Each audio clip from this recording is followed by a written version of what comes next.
안녕하십니까? 오늘 여러분께 한 가지 질문을 던지겠습니다. 여러분은 지금 이 순간 진짜 여러분 자신으로 살고 계십니까? 아니면 누군가가 원하는 모습으로 살고 계십니까? 이 질문에 선뜻 답하지 못하셨다면 오늘 이 이야기는 반드시 끝까지 들으셔야 합니다. 어제는 상사가 원하는 직원이 되어야 했고, 오늘은 부모님이 원하는 자녀가 되어야 했고, 내일은 친구들이 원하는 모습이 되어야 합니다. 그렇게 하루에도 수십 개의 가면을 바꿔 쓰다 보면 밤이 옵니다. 그리고 거울 앞에 섰을 때 문득 이런 생각이 듭니다. 진짜 나는 대체 어디에 있는 걸까? 여러분은 혹시 이런 적 없으십니까? 거절하고 싶은데 거절하지 못해서 떠하는 일, 하기 싫은데 미움받을까봐 억지로 웃으며 한 약속, 내 것이 아닌데 뺏길까봐 움켜쥔 관계, 그렇게 모두를 만족시키려 애쓰다가 어느 순간 깨닫습니다.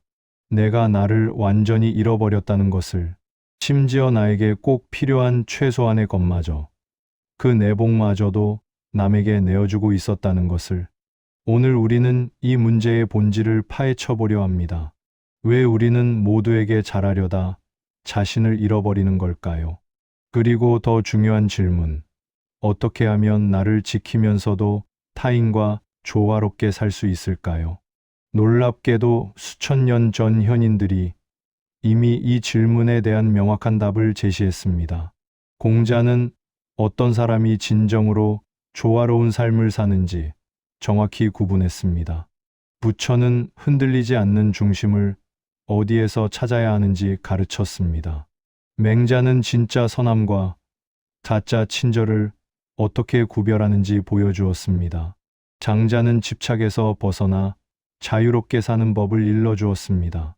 그리고 정약용은 그 무엇보다 지켜야 할 한 가지가 무엇인지 강조했습니다. 오늘 여러분은 단 5개의 명언을 듣게 될 것입니다. 하지만 이 5개의 문장이 여러분의 삶을 완전히 바꿀 수 있습니다. 왜냐하면 이것은 단순한 지식이 아니기 때문입니다. 이것은 2000년을 관통해온 인간 본성에 대한 통찰이기 때문입니다.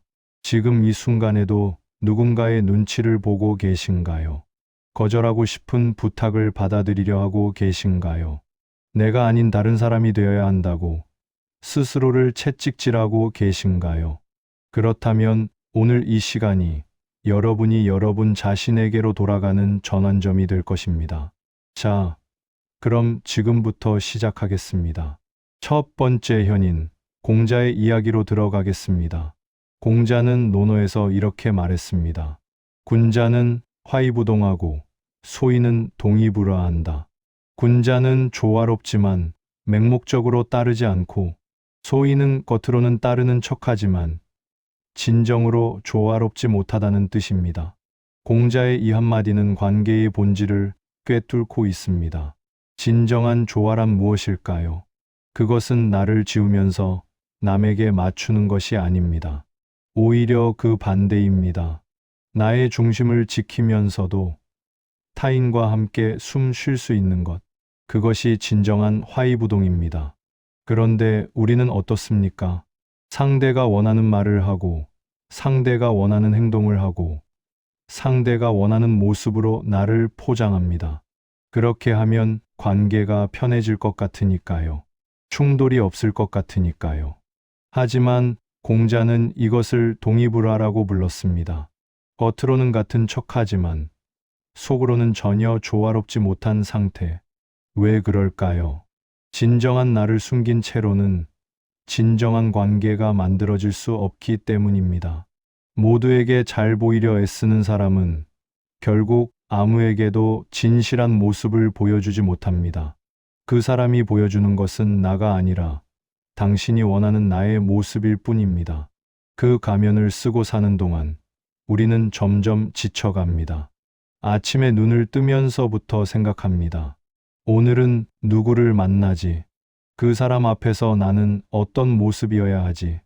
회사에서는 능력 있고 성실한 직원, 가족 앞에서는 든든한 가장이나 효자, 친구들 앞에서는 유쾌하고 재미있는 사람. 그렇게 우리는 하루에도 수십 개의 가면을 바꿨습니다. 그리고 밤이 되어 혼자 남았을 때 거울을 보며 묻습니다. 진짜 나는 누구지? 그런데 답이 나오지 않습니다. 가면을 너무 오래 쓰고 있었던 탓일까요? 이제는 가면과 얼굴의 경계조차 흐릿해졌습니다. 공자가 말한 군자의 모습은 이런 것이 아니었습니다. 군자는 자신의 중심을 잃지 않습니다. 타인과 조화를 이루되 자신의 본질을 포기하지 않습니다. 그것이 화이부동의 진정한 의미입니다. 하지만 소인은 다릅니다. 소인은 겉으로만 남과 같은 척합니다. 충돌을 피하기 위해, 미움받지 않기 위해 자신의 의견을 숨기고 남의 의견에 고개를 끄덕입니다. 그러나 그 마음속 깊은 곳에서는 불협화음이 울립니다. 나는 이렇게 생각하지 않는데, 나는 이렇게 살고 싶지 않은데, 그 불협화음이 쌓이고 쌓여 결국 우리는 내면의 평화를 잃어버립니다. 모두에게 잘하려는 사람의 가장 큰 착각은 이것입니다. 모두가 나를 좋아하게 만들 수 있다는 착각. 하지만 이것은 불가능합니다. 세상에는 너무나 다양한 사람들이 있고, 그들은 각자 다른 가치관과 기준을 가지고 있습니다. 어떤 사람은 당신의 친절함을 좋아할 것이고, 어떤 사람은 그것을 나약함으로 볼 것입니다. 어떤 사람은 당신의 솔직함을 높이 살 것이고, 어떤 사람은 그것을 무례함으로 받아들일 것입니다. 당신이 아무리 애써도 모든 사람을 만족시킬 수는 없습니다. 그런데도 우리는 그 불가능한 일에 평생을 소진합니다.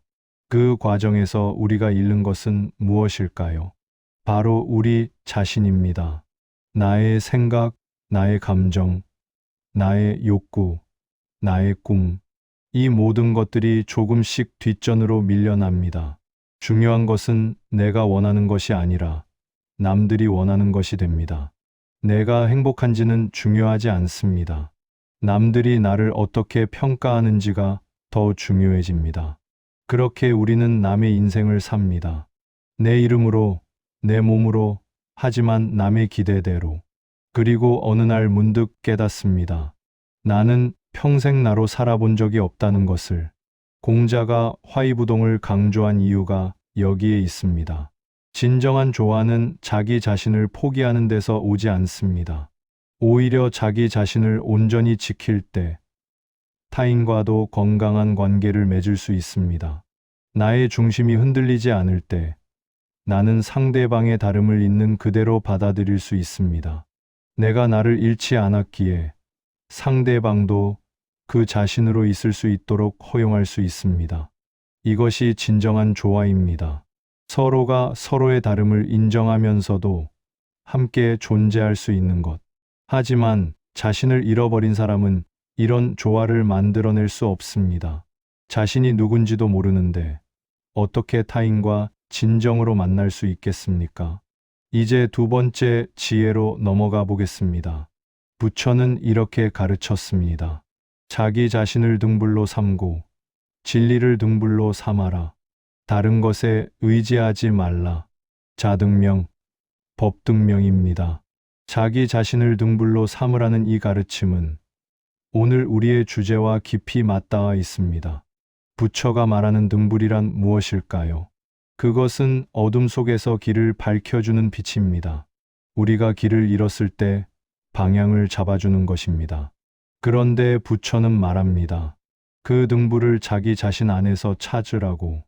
많은 사람들이 자신의 등불을 밖에서 찾습니다. 누군가의 인정 속에서, 누군가의 칭찬 속에서, 누군가의 사랑 속에서 자신의 가치를 확인하려 합니다. 타인의 시선이 나를 비춰줄 때에만 나는 존재한다고 느낍니다. 하지만 이것은 매우 불안정한 상태입니다. 타인의 시선은 변덕스럽습니다. 어제 나를 칭찬하던 사람이 오늘은 나를 비난할 수 있습니다. 어제 나를 사랑하던 사람이 오늘은 나를 떠날 수 있습니다. 만약 내가 그들의 인정과 사랑에만 의지해 나의 가치를 확인한다면 나는 끊임없이 흔들릴 수밖에 없습니다. 부처는 이런 불안정한 상태에서 벗어나라고 말합니다. 타인에게 의지하지 말고 자기 자신에게 의지하라고, 내 안에 있는 진리를 등불로 삼으라고. 그렇다면 내 안의 진리란 무엇일까요? 그것은 나의 본래 모습입니다. 누군가의 기대나 평가와 상관없이 나는 나로서 존재할 가치가 있다는 것. 나는 누군가에게 인정받기 위해 존재하는 것이 아니라 그 자체로 의미 있는 존재라는 것. 이것을 깨달을 때 우리는 비로소 흔들리지 않는 중심을 갖게 됩니다. 모두에게 잘하려는 사람은 이 중심을 잃어버린 사람입니다. 그는 자기 안에 등불이 없습니다. 그래서 끊임없이 밖을 헤맵니다. 이 사람은 나를 좋아할까? 저 사람은 나를 어떻게 생각할까? 그의 관심은 온통 밖으로 향해 있습니다. 정작 자기 자신은 보지 못합니다. 자기가 무엇을 원하는지, 자기가 어떤 사람인지, 자기가 어디로 가고 있는지 알지 못합니다. 그저 타인의 반응에 따라 이리저리 흔들릴 뿐입니다. 이것이 바로 등불 없이 사는 삶입니다. 어둠 속에서 방황하는 삶입니다. 부처가 자등명을 강조한 이유는 명확합니다. 자기 자신을 등불로 삼지 않으면 우리는 평생 남의 등불에 의지해 살게 됩니다. 그런데 남의 등불은 언제든 꺼질 수 있습니다. 그 사람이 떠날 수도 있고 그 사람이 마음을 바꿀 수도 있습니다. 그때마다 우리는 다시 어둠에 빠집니다. 새로운 등불을 찾아 헤매게 됩니다. 이런 삶은 얼마나 불안하고 고단할까요? 하지만 자기 안에 등불을 밝힌 사람은 다릅니다. 그는 어떤 상황에서도 길을 잃지 않습니다. 타인이 떠나도, 타인이 인정해주지 않아도 그는 자기 길을 갑니다. 왜냐하면 그는 자기 안의 빛을 따라가기 때문입니다. 여기서 우리는 한 가지 오해를 풀고 가야 합니다. 자등명이 이기적으로 살라는 뜻은 아닙니다. 타인을 무시하고 오직 나만 생각하라는 것이 아닙니다. 오히려 그 반대입니다. 자기 자신을 등불로 삼을 때 우리는 비로소 타인과 건강한 관계를 맺을 수 있습니다.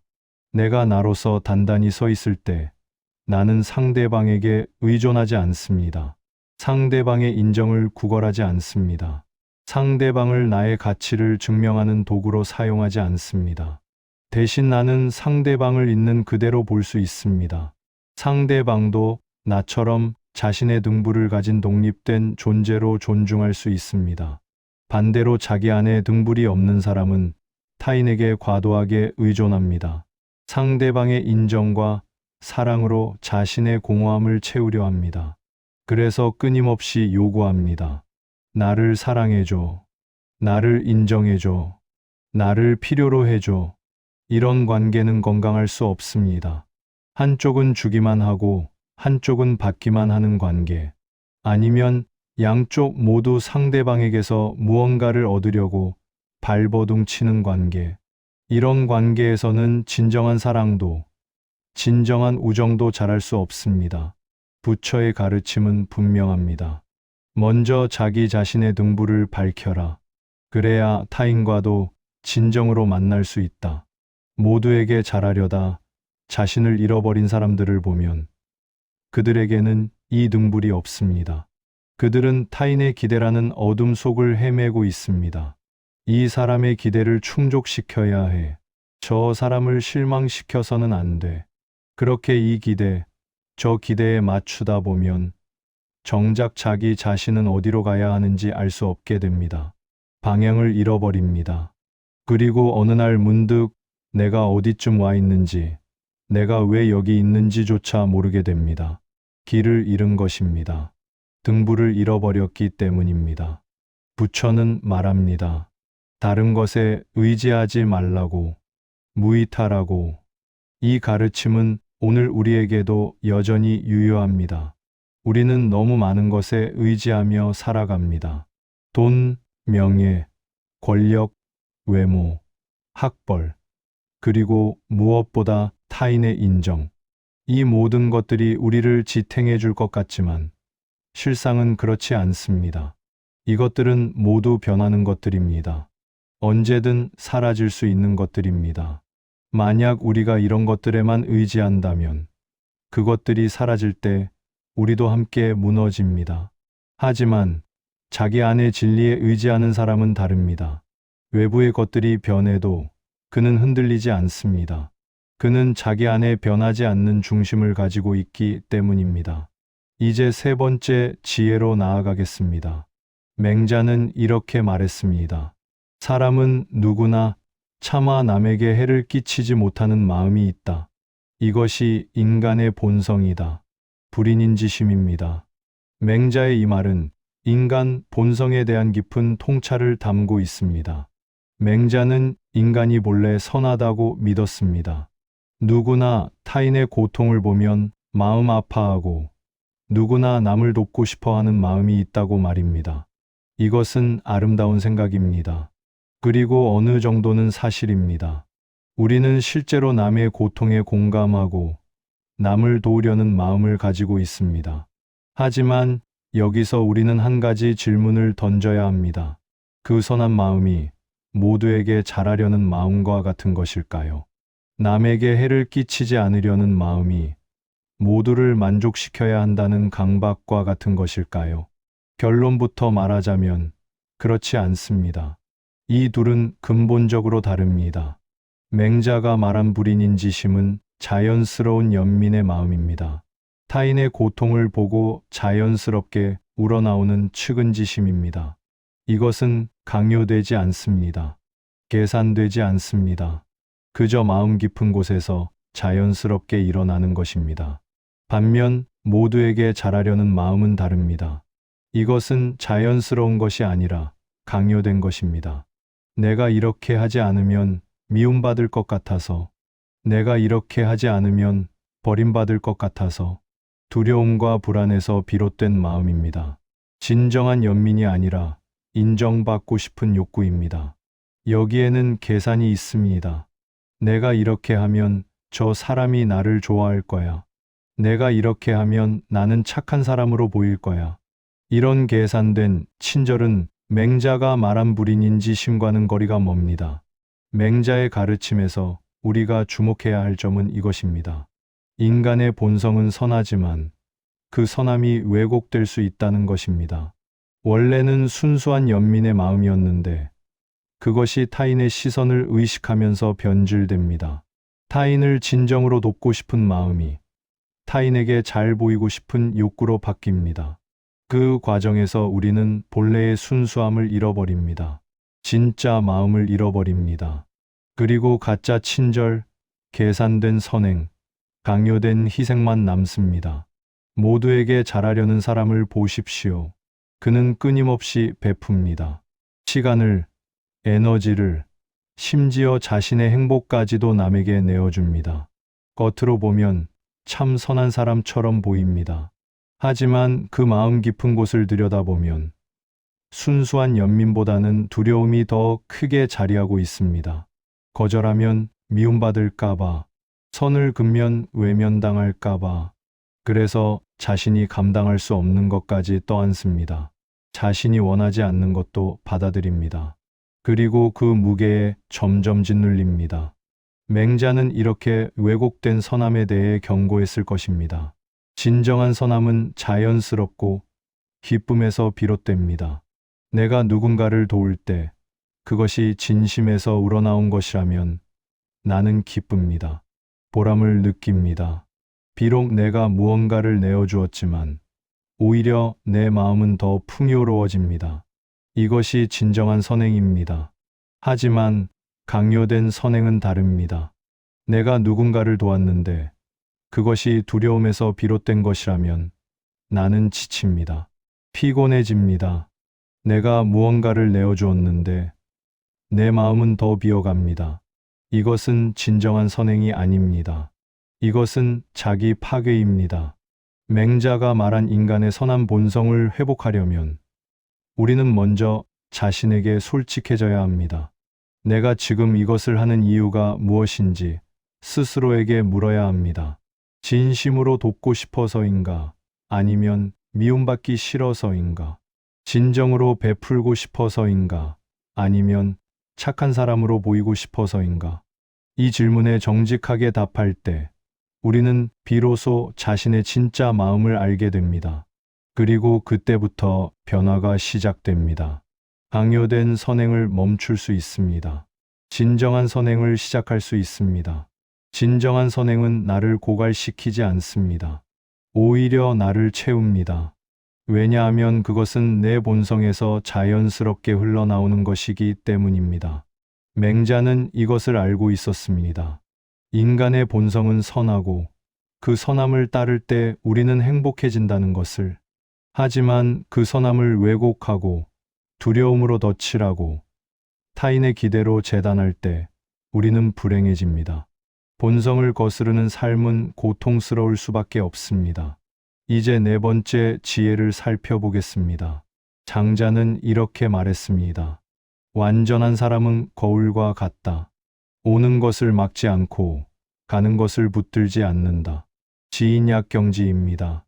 완전한 사람은 거울처럼 산다는 이 말은 장자 철학의 핵심을 담고 있습니다. 거울을 생각해 보십시오. 거울은 앞에 있는 것을 비춥니다. 아름다운 것이 오면 아름다운 것을 비추고 추한 것이 오면 추한 것을 비춥니다.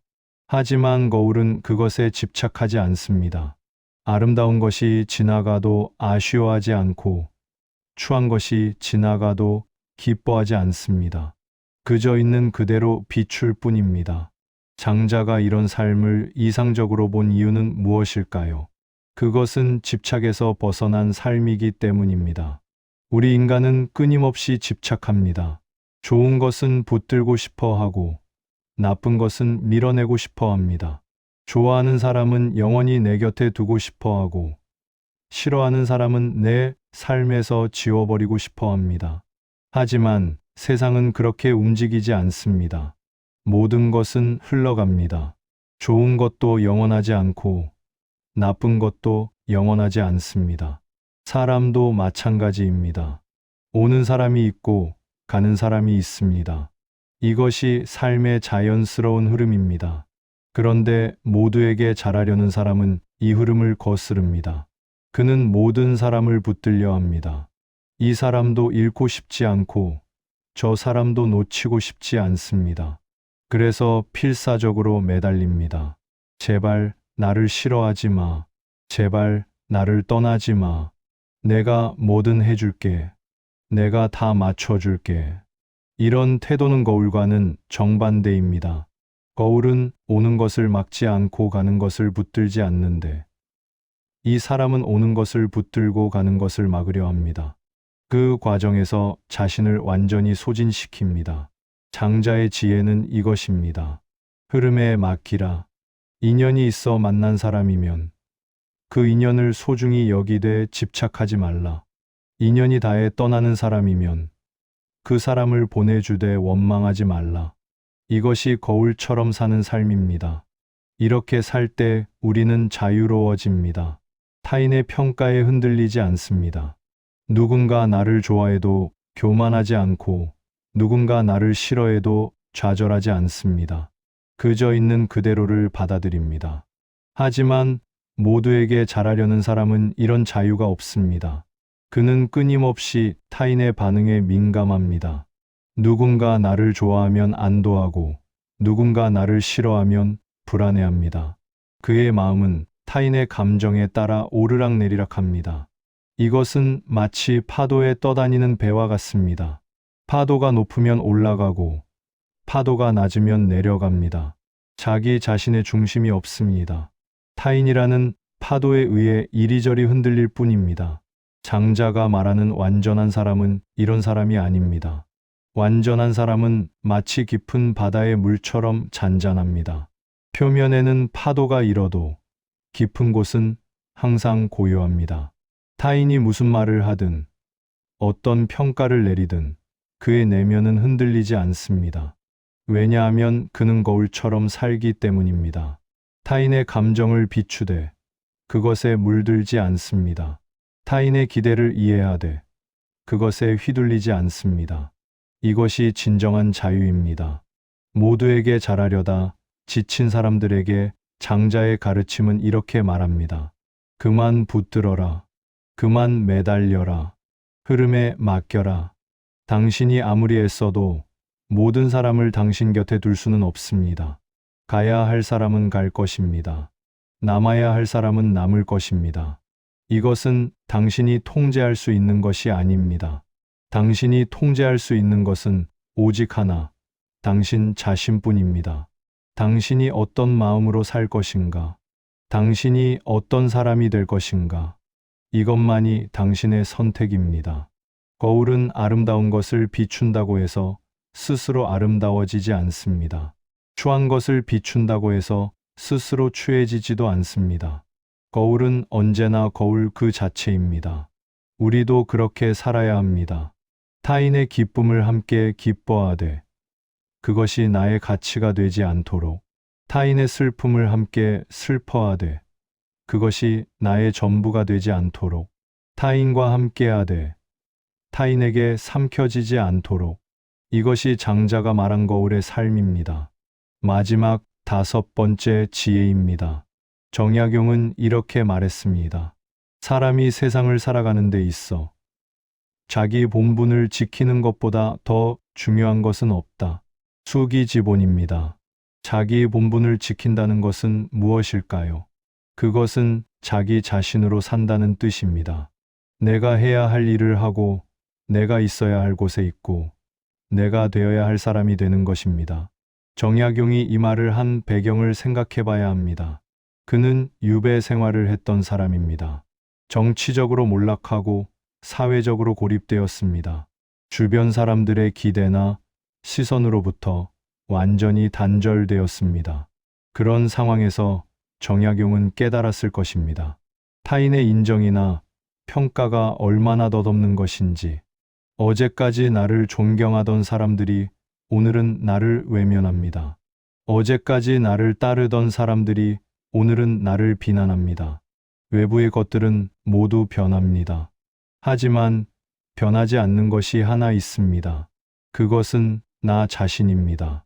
내가 누구인지, 내가 무엇을 해야 하는지, 이것만은 변하지 않습니다.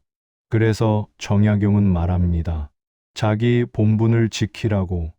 외부가 어떻게 변하든 자기 자신만은 잃지 말라고. 모두에게 잘하려는 사람은 자기 본분을 잃어버린 사람입니다. 그는 자신이 누구인지 잊어버렸습니다. 자신이 무엇을 해야 하는지 모릅니다. 왜냐하면 그의 관심은 온통 타인에게 쏠려 있기 때문입니다. 이 사람은 나에게 무엇을 원할까? 저 사람은 나에게 무엇을 기대할까? 그는 자신의 본분이 아니라 타인의 기대를 줬습니다. 그 과정에서 자기 자신을 잃어버립니다. 내가 정말 하고 싶은 것은 무엇인지, 내가 정말 되고 싶은 사람은 누구인지, 이런 근본적인 질문들은 뒷전으로 밀려납니다.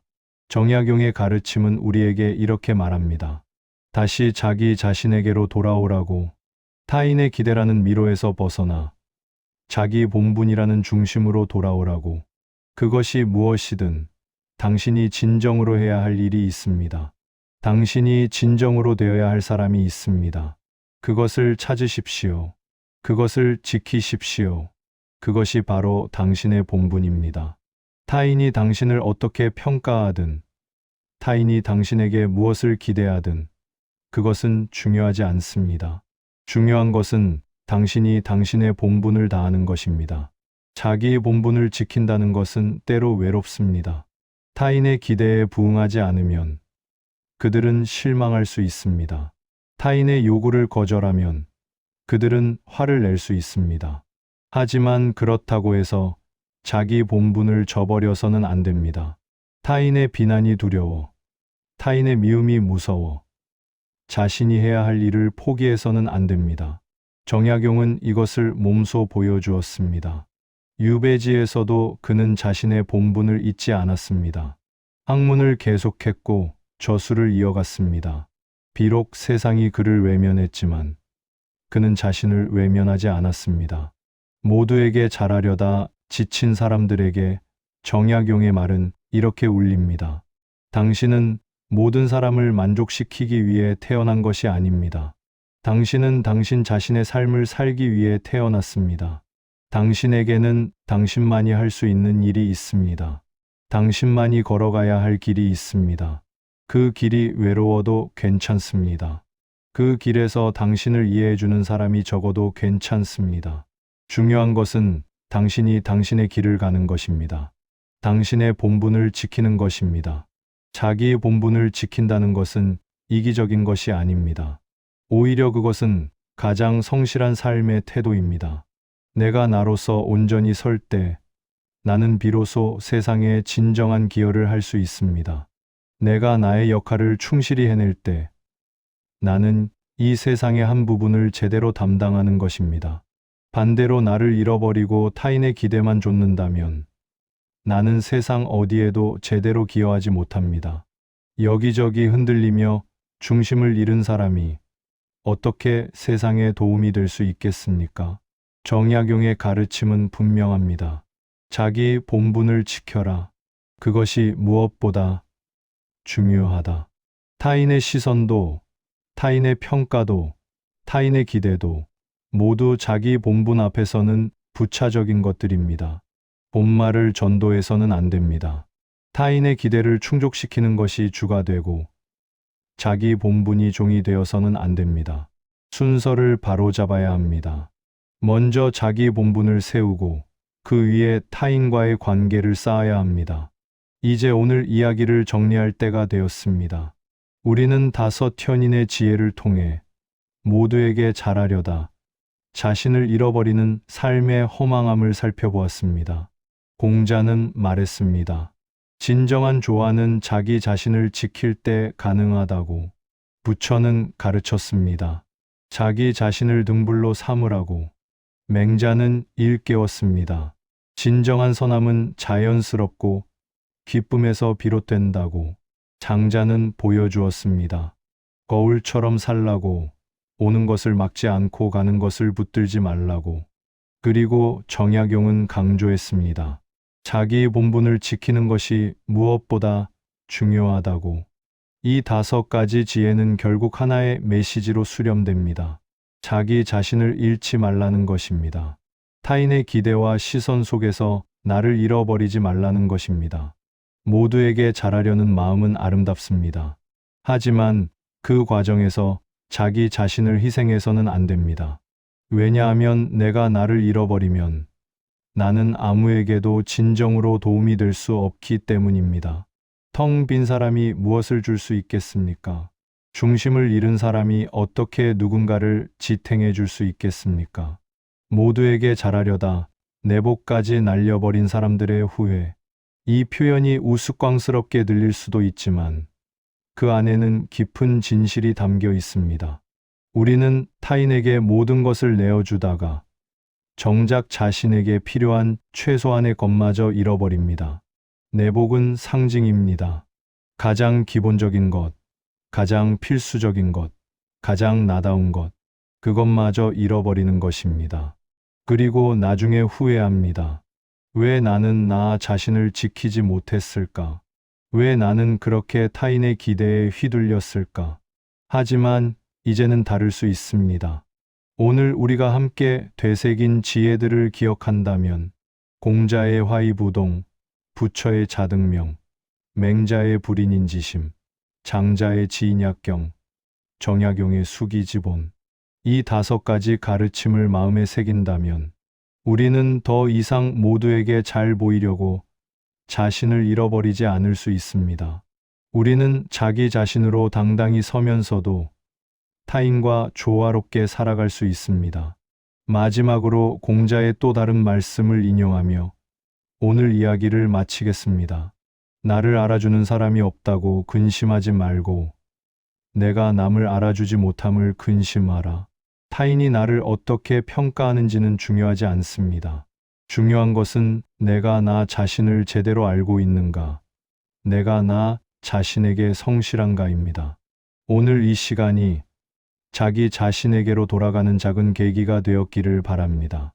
긴 시간 함께 해주셔서 감사합니다.